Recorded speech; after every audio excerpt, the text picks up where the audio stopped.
Okay, talking about rich, let's talk about financing the business. You decide to open your restaurant, and of course, you're not going to make any money in the first week or 2 weeks or 3 weeks or 4 weeks. So you've got to have money to run a business. Where do your clients get that money from? Is it their own savings? Is it members of their family? Is it money they've raised by way of loans? What's the normal way of doing Most of our clients is their own income, or Yes. their own savings, or the income that they get from their business abroad, or their work. Yes. This is most of them, and they also get personal loans from relatives, from But partners. mainly family loans, if you like, not bank loans.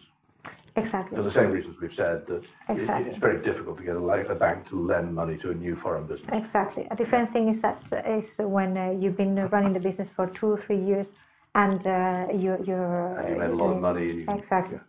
When you don't need the loan anymore, Exactly. you can go to the bank You and can say, get "Hey, can I have wherever some you money, like." please?" Have you seen much impact of crowdfunding here in Spain, where internet sites gather together small investors and make loans to people? Not really. No. No.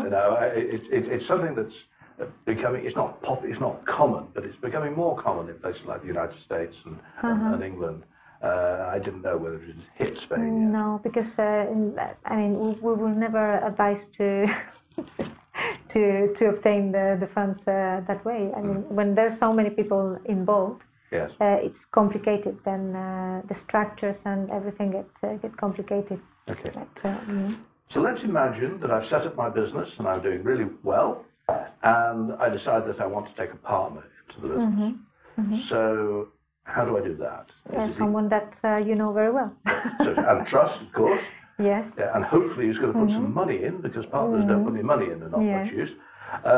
So legally, it's not a big problem whether you're working on your own or whether you're working through a company. No, and the thing is, the normal thing when you have a partner, when you want to do a partnership, the normal thing is that you set up a limited company. Yes.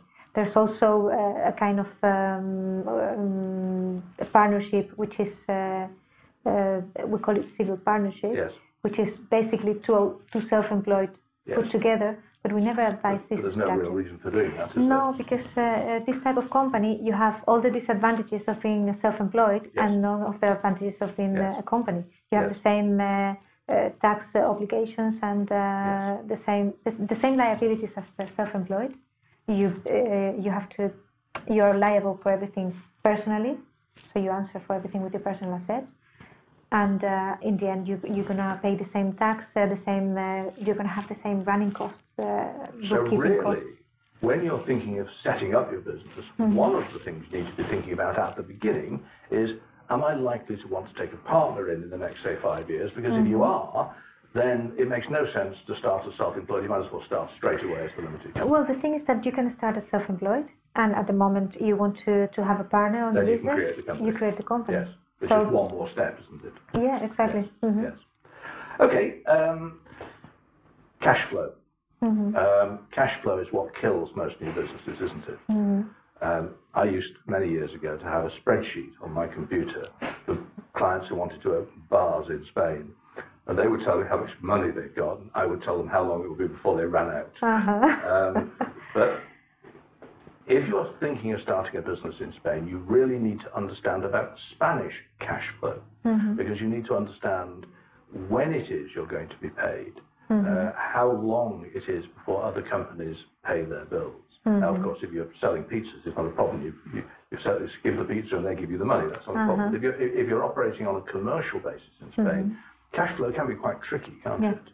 Yeah, because, for example, there's one rule that allows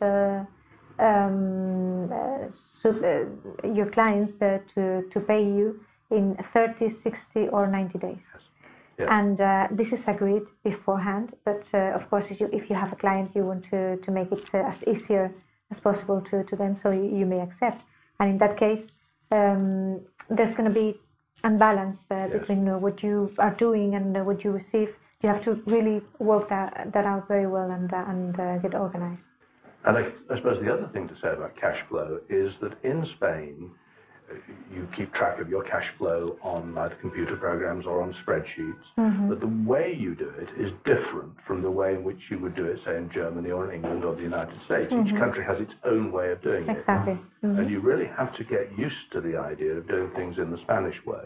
That's correct, because many of our clients want to see the figures and want to see everything in the format that they are used to. Yes. And we always explain, and it's very hard to make them understand. Sorry, that for us is almost impossible. And for accounting purposes, there are certain headings in the accounts that must be there. You can't just divide up your expenditure in whatever way you like. There are certain restrictions. Exactly, and the Spanish way is very different to other countries. Yes, it is. And so, if you come from a country where you have complete freedom to do these things as you please, this is another thing you need to understand before you open a business in Spain. It's not a big problem. It's just that you've got to change the way you think a little bit. It's not actually a problem. It's just it becomes a problem because that's what happens when you're not that open-minded and you don't understand that you come to a different country and things are done differently. You just need to adapt to certain things. Some things can be done your way because you are the one running the business, and of course you have freedom for doing many things. But some other things, such as accountancy, which is we have to do it by the book. It's fixed. Exactly. We cannot do it in a different way.